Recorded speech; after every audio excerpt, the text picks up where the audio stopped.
Welcome back to my channel. Today I'm excited to dive into a video that has been making waves in the international community. The title alone has piqued my interest. Finland's special operations raid that shocked the Baltic Sea and changed NATO policy. I haven't watched the video yet, but from what I've gathered, it's about a recent incident involving Russian sabotage activities in the Baltic Sea and Finland's bold response to it. I'm curious to learn more about what happened and how it's impacting the region. Let's watch this video together and see what we can learn from it.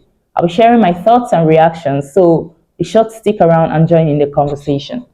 Over the past month, there has been a notable surge in Russian sabotage activities, targeting both telecommunications and power cables connecting Finland and the Baltic states, as well as Sweden and the Baltics. The situation escalated dramatically on December 25th, when a Russian operation severely damaged a power cable between Finland and Estonia. On Christmas Day. In response, Finland swiftly deployed one of their highly trained special operations squads to intercept and seize the responsible vessel, 𝐋𝐈𝐊𝐄. As with many facets of dealing with Russian aggression, Finland is showing the way. Today, we'll look at how NATO will likely respond to the now brazen acts of sabotage committed by Vladimir Putin's failing Russia. And as with all things Baltic Sea, Finland, Sweden, the Baltics and Poland will be key. Since the start of Russia's war in Ukraine, there has been a massive uptick in sabotage of key communications and power transmission cables throughout the Nordic and Baltic region. First, Norway experienced damage to their internet cable from the mainland to Svalbard, and then Finland, Sweden, Estonia and Lithuania experienced similar hybrid warfare actions against assets in their own backyards. As with many things within NATO, it takes some time before things get into action. But as of last week, there has been serious consideration about what to do about this issue. And in this video, I'll try to discuss what I think the Nordic and Baltic nations will do in response, and how it'll likely make life even harder for Putin's Russia.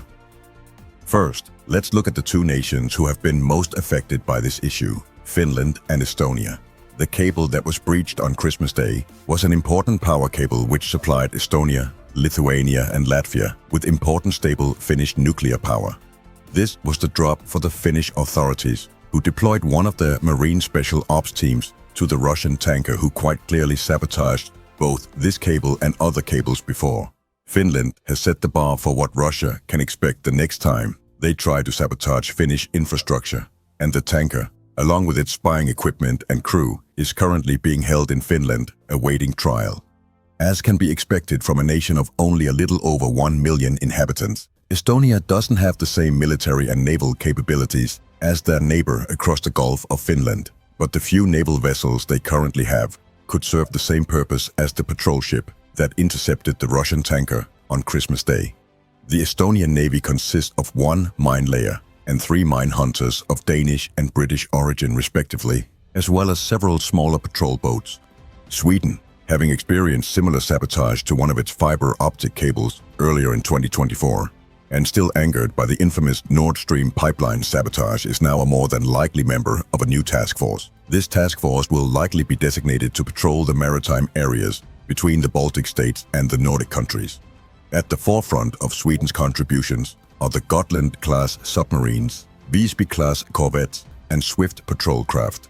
Sweden's highly capable and virtually silent submarines will likely play a crucial role in monitoring maritime activities close to critical infrastructure, enabling them to detect anomalies while remaining largely undetected themselves. Following detection, Sweden can deploy its naval special forces, launched from CB-90 fast assault craft and supported by helicopters, to address and neutralize threats, much like Finland's decisive action on December 25th. Swedish naval special operations teams, renowned as some of the best in the world, will need to adopt a more proactive and assertive approach in safeguarding these vital underwater assets, similar to their Finnish. It's alarming to see the extent of Russia's sabotage activities in the Baltic Sea. The fact that they are targeting critical infrastructure like power cable is a great concern for regional security. And I love how Finland is setting the standard for how to respond swiftly. Their swift action in deploying a special operations squad to intercept the 𝐋𝐈𝐊𝐄 vessel is a great example on how to take a great stance against sabotage. I love that. That's why I love the Finns. I love how swiftly they act concerning their country. I love it. Counterparts.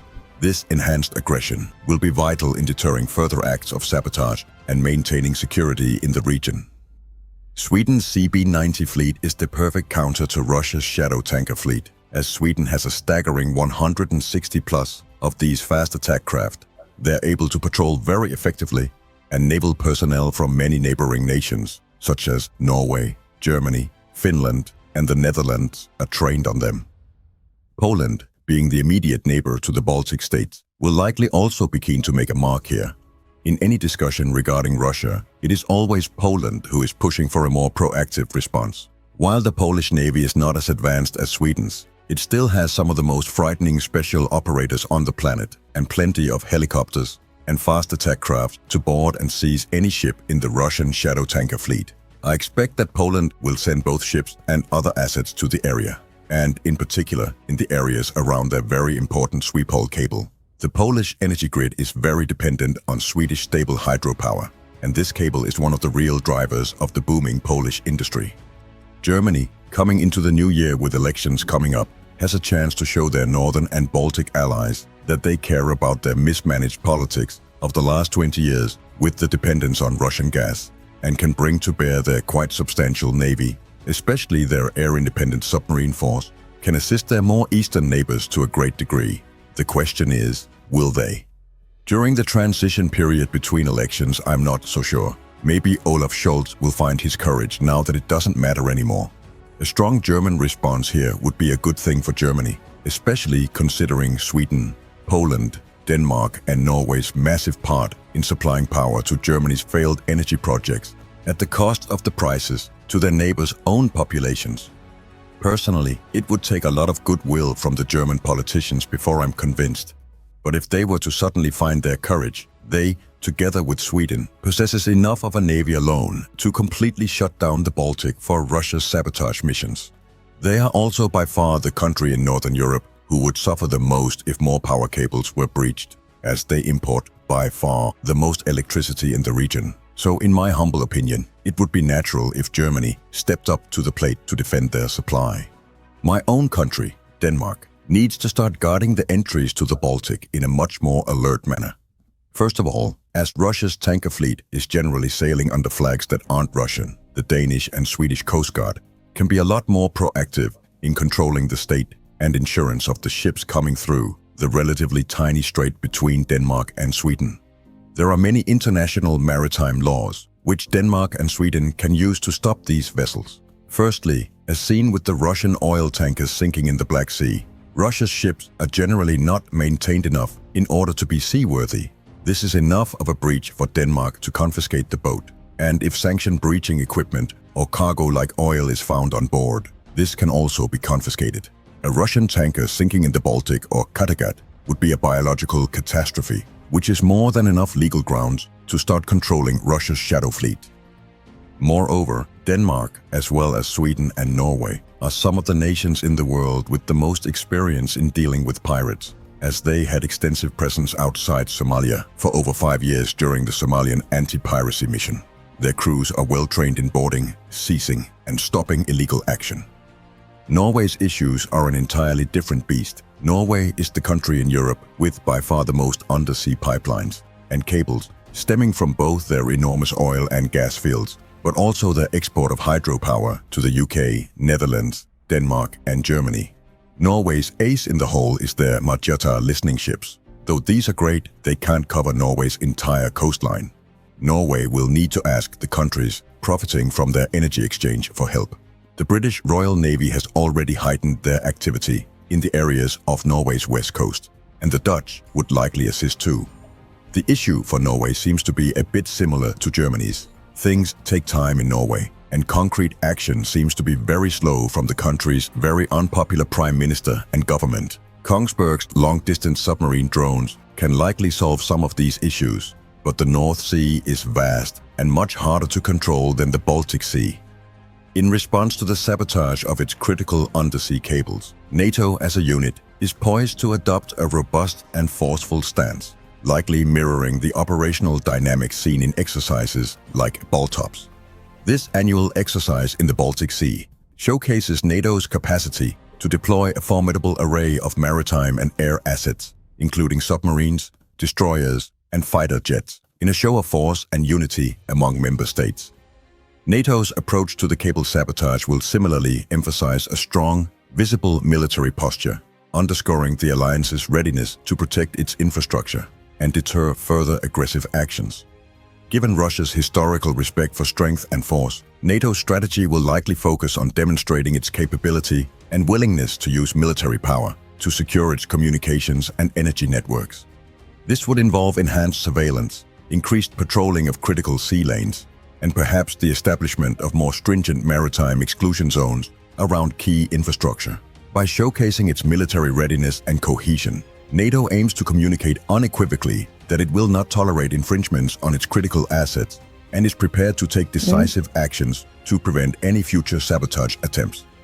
One thing is certain, this sort of sabotage is likely to be attempted again and again, but it seems that Finland was the one country that finally had enough. They've set out a template for how to deal with both the Russian shadow fleet and how to seize its content. I'm not a politician, but if that ship was sitting in my harbor, I'd sell the oil on the open market and use the funds to fix all the damage this ship has caused. And I'd repeat the process over and over again until Russia finally learns that this isn't a good idea. It's getting close to my travel date to Estonia, and this sure gives an added layer to how me and my colleagues' time over there will be.